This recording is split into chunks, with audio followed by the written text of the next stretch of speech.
Well, it's 11:03 here on SENZ, and as of today, the start of the Sal's NBL season is just 2 weeks away. Hutchie's team, our team, the Otago Nuggets, are the defending champions. To get there, of course, they had to go through the Auckland Tuatara in what was a thrilling grand final. Now, if you canvassed Kiwi basketball fans on the look of this season's makeup of certain squads, I think you'd find they say this year's edition of the Tuatara is looking pretty damn stacked. That's the impression we're getting anyway from social media.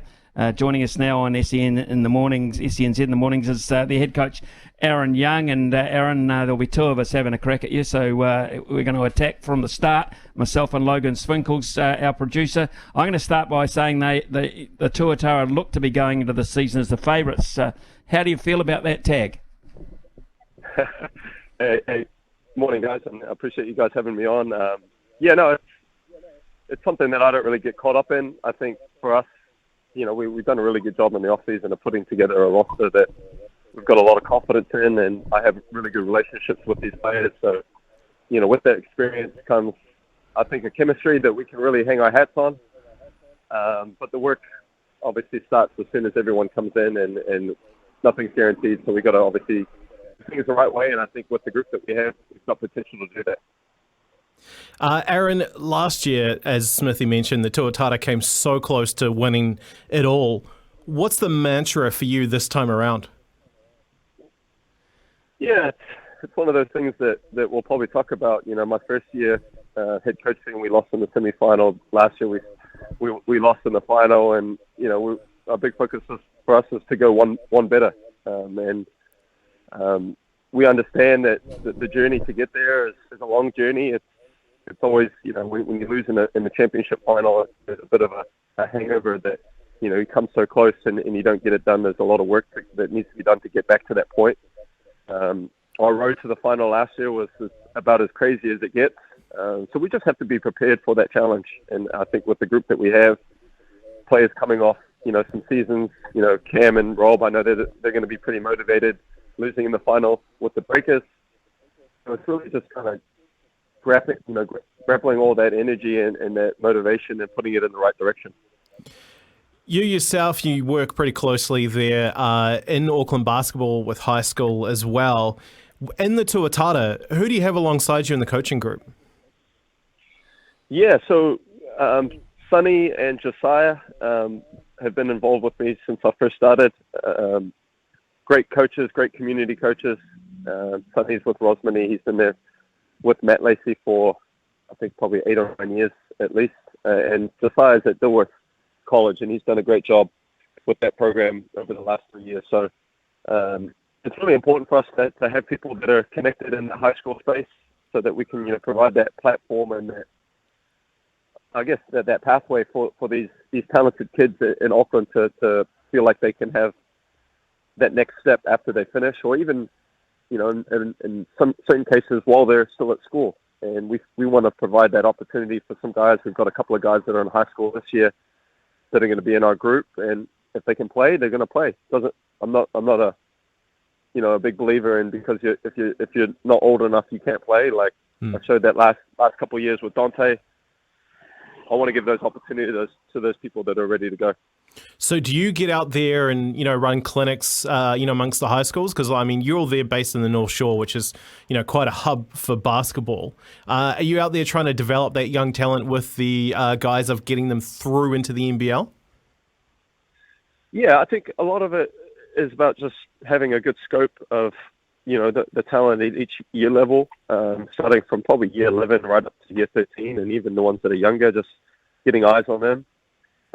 Because I still coach my St. Kinnigan college team, I can, I'm very in touch with the Auckland competition at the premier level. So, I see a lot of different talented kids around there.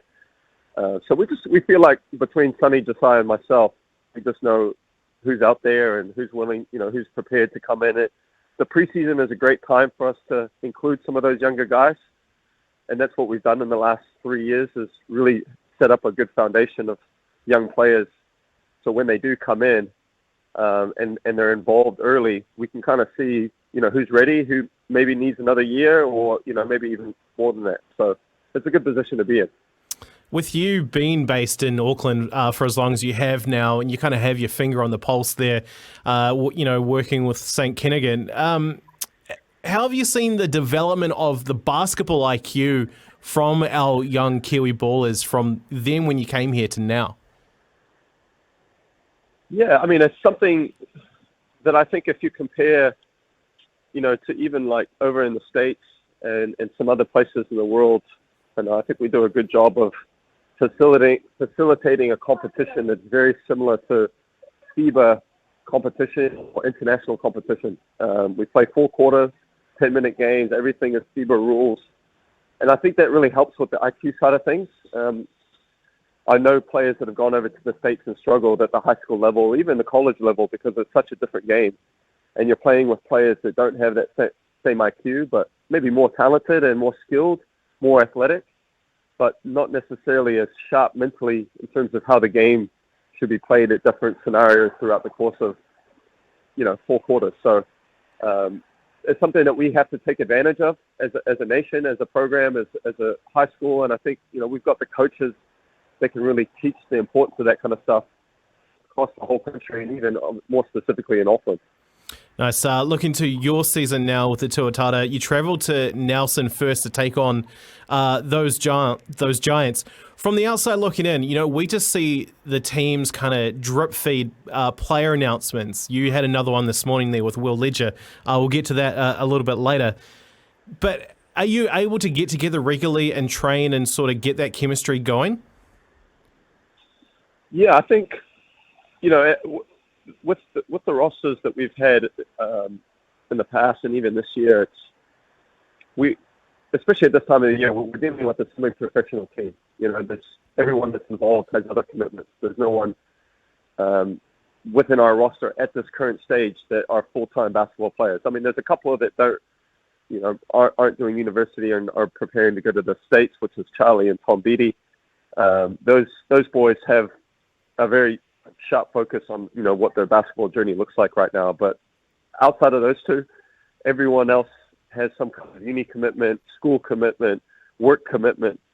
So it's really trying to find a balance and enough training so that we can obviously get better as individuals and develop, but also not burn out, because it is a long season and we've got to make sure that everyone's fresh when we do come into practice. So we train 3 or 4 times a week, but a lot of it's based on our schedule as individuals and as a group. Just looking at some of the signings here, Aaron, the big one yesterday that came through, bringing on Jarrad Weeks.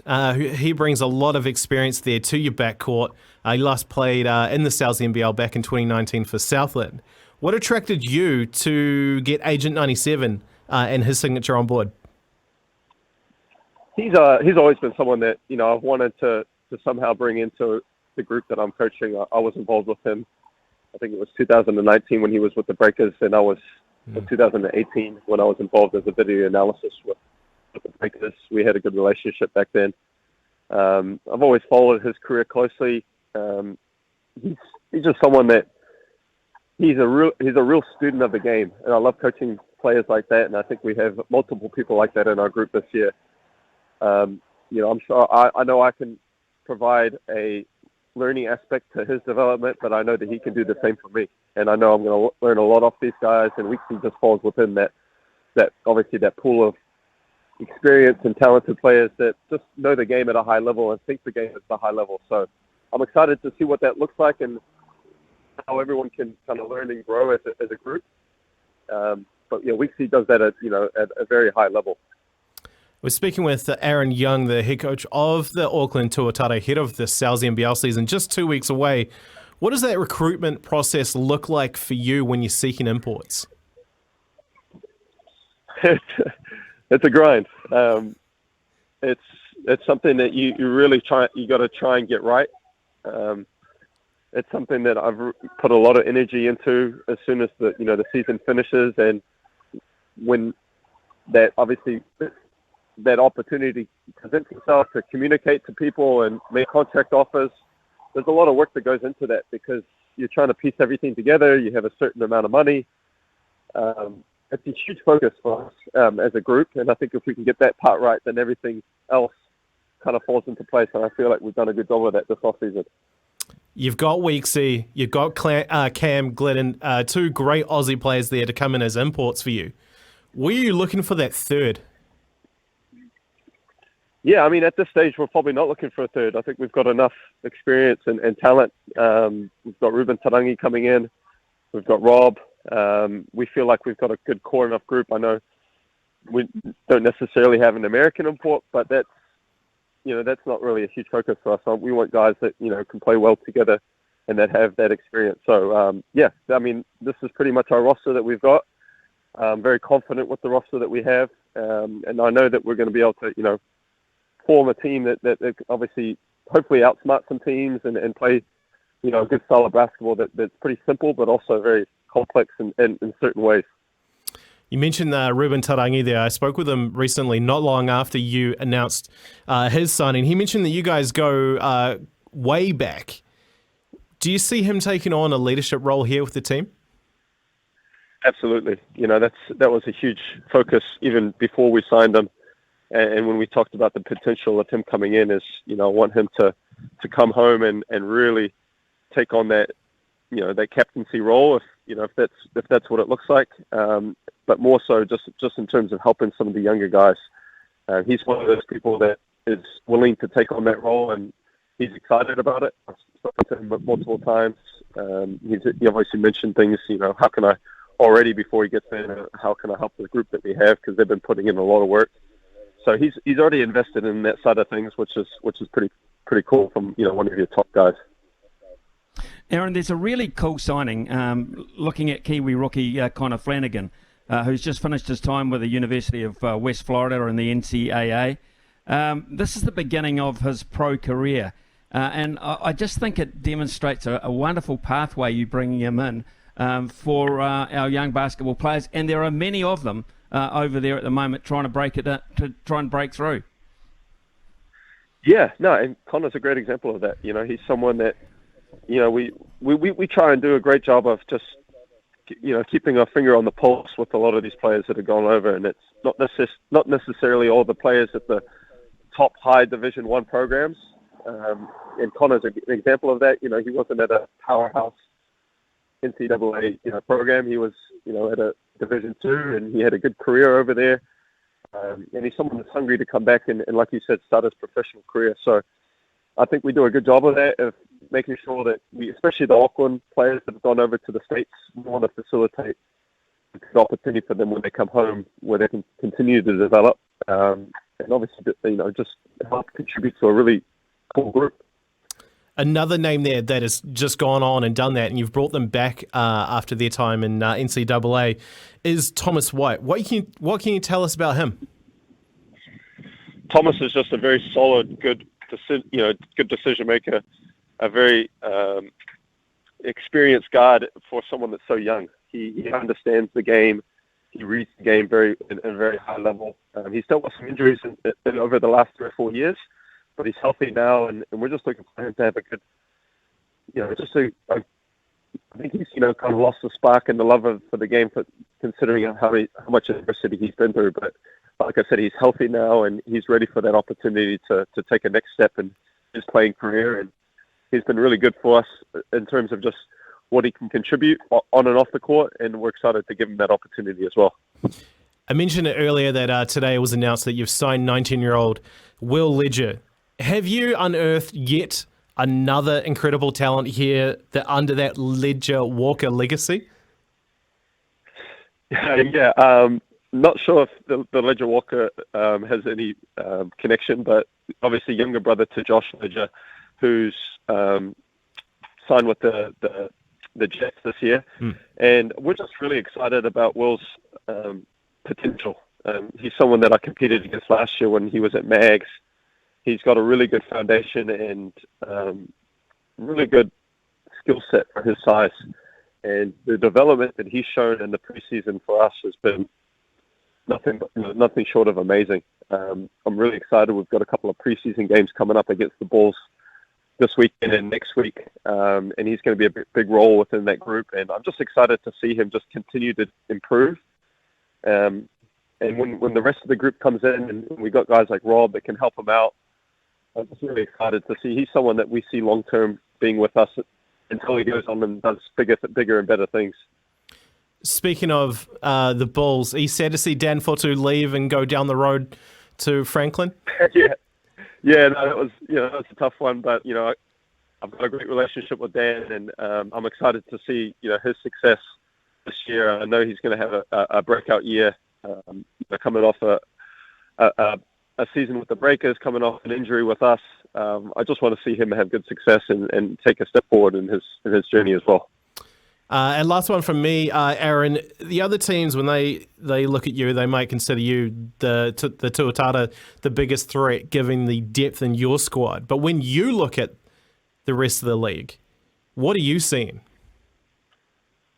Oh, it's very exciting. As a competitor, you're seeing a lot of these player signings. You're seeing the coaches that are involved in the league again. I can't wait. I'm really excited to just have that weekly challenge of preparing for good quality opposition. That was something that definitely took place last year, and I think it's going to go up another level this year. It's what you want as a competitor. You want every game to be challenged, prepared, and I think that's where you grow the most as a coach, as a player. So love what the league is doing. Love what the coaches and the GMs are doing this year. It means that everyone's has a shot at finishing in the top four or making it to the final. And that was a great example last year with Nelson and Taranaki taking a huge step forward with their franchises, finishing top two at the end of the regular season. So it's healthy competition. I love that the league has stayed with the top six for the playoffs. It makes it competitive right until the end. And we want to be a part of that, obviously, that final discussion when the season's finished. Just finally, Aaron, of course, we mentioned you've got the Giants in a fortnight. With all the coming and going of players throughout your squad, of course, every squad has that experience as well. What do you know about the Giants in this first up matchup at this point? I know that Fitch has done a great job of developing his local talent. Not sure exactly what he's done with his imports, but I know that based on his track record and his relationships, that he's going to get some really good players in. So you can we can expect a really tough, hard-fought game. It's going to be probably a low-scoring game, defensive-focused, defensive-minded team. And like I said, the local talent that he's developed and the work that they put in the off-season, it's going to be tough. They're going to be a tough group. They're going to fight and grind every single possession. And so we just got to be ready for that. And if we're not, then there's a good chance we could start 0-1. But I feel like we've got the guys that are going to come in and approach the game the right way, and it'll be a good battle. Terrific talking to you. Both of us have enjoyed it and getting more in depth into the squad for this year. Looking forward perhaps to you going one better. It would be great from our point of view if you could have another crack at the Nuggets in the grand final. SENZ would be pretty happy with that. Aaron, so hey, all the very best with last preparations and good luck for the season, eh? Yeah, thanks guys, and I appreciate the coverage on the league. It means a lot, and all the best with everything you guys do as well.